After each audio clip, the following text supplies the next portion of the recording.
The tavern was one of those half-lit places that survive on the hush between storms. Rain ticked against the stained glass like impatient fingers. The fireplace hissed more than it crackled. I had asked for an explanation. Calmly, I thought, and Lila had answered by draining her wine, eyes already on the door. "If you insist on clarity," she said, "you'll end up alone." I considered the sentence the way a carpenter considers a nail bent by the first swing. Useless, but still metal. Around us, couples leaned into each other's murk, content to navigate by touch rather than lantern. I had always needed the lantern. "Accepted," I replied. "Farewell for good." She left without another word, her coat swallowing the doorway's amber for a moment before the night swallowed her. The bartender, polishing a glass that had been polished an hour earlier, gave me a look equal parts sympathy and invoice.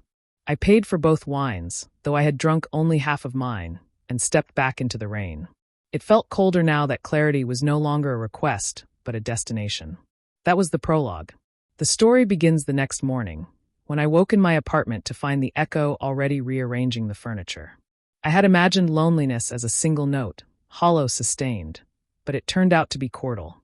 First came the hush. No clatter of Lila's spoon against cereal bowl, no off-key humming that once annoyed me and now floated like a ghost note I couldn't quite recall. Then came the spaciousness. The closet yawned half-empty.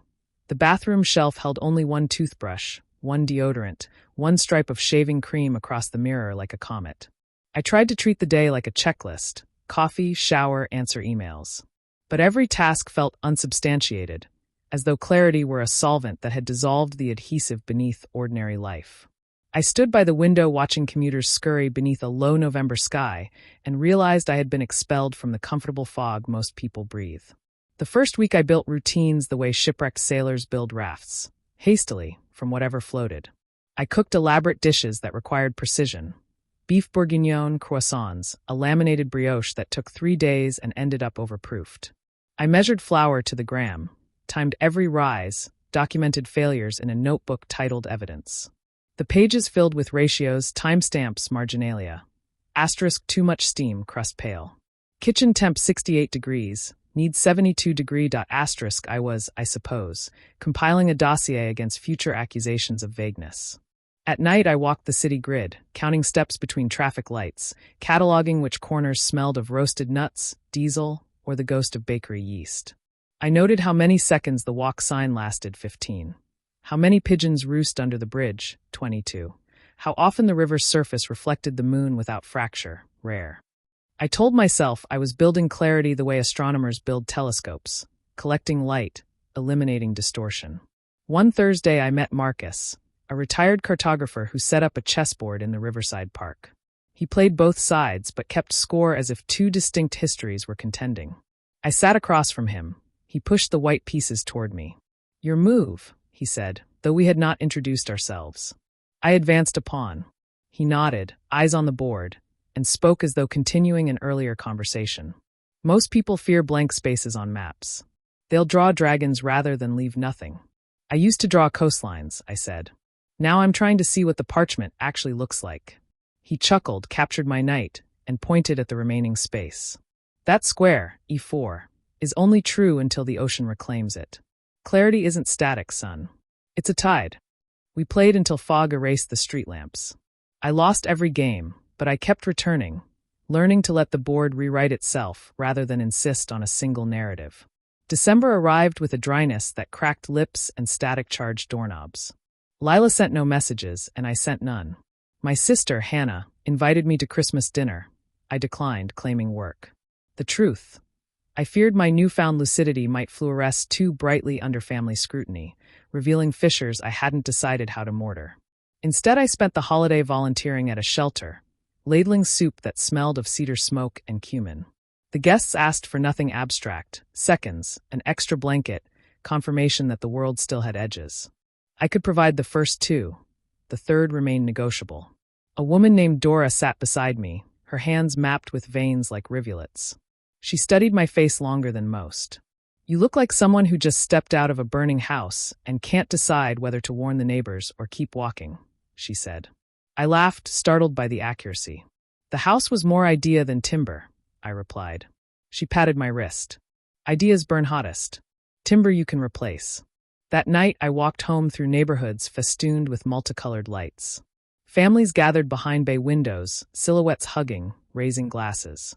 The scenes were dioramas of warmth, yet I felt no envy, only observation, as though I were a camera on a slow dolly. The clarity Marcus spoke of was not a spotlight but a negative space, the shape left when illusion is carved away.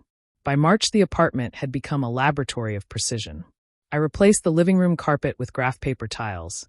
I pinned a 12-month meteor schedule above the stove. I kept a running tally of every word I spoke aloud, average, 47 daily. I told myself these measurements were scaffolding while I drafted new blueprints. Yet scaffolding can become its own cage. The break came unexpectedly. I was auditing my receipts, calculating exact percentages of income devoted to food, transport, toiletries, when the calculator's battery died mid-division. The screen froze on an incomplete decimal, 0.618, almost the golden ratio, but not quite. I stared at the orphan number and began to laugh. It started as a chuckle, escalated to full-bodied howling that scared the cat across the alley. Here was clarity so pure it had looped into absurdity. I walked outside without jacket or destination. Spring was a rumor still auditioning for truth. Buds dotted branches like tentative applause. I found myself on the footbridge where Lila and I once attached a love lock we pretended was ironic. The lock remained, rust blooming across our initials. I studied it the way a geologist studies strata, then reached into my pocket, withdrew the multi-tool I now carried for untested contingencies, and snapped the lock open. The metal fell with a sound surprisingly gentle, like a secret being told. I dropped it into the river, watched 2 circles of ripples intersect and vanish. Clarity, I realized, is not a destination but a departure lounge.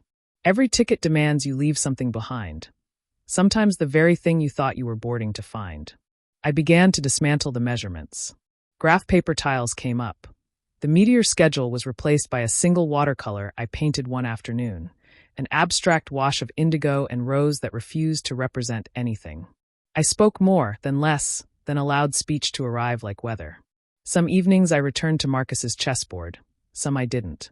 I dated briefly, ended it when I caught myself cataloging laughs by octave.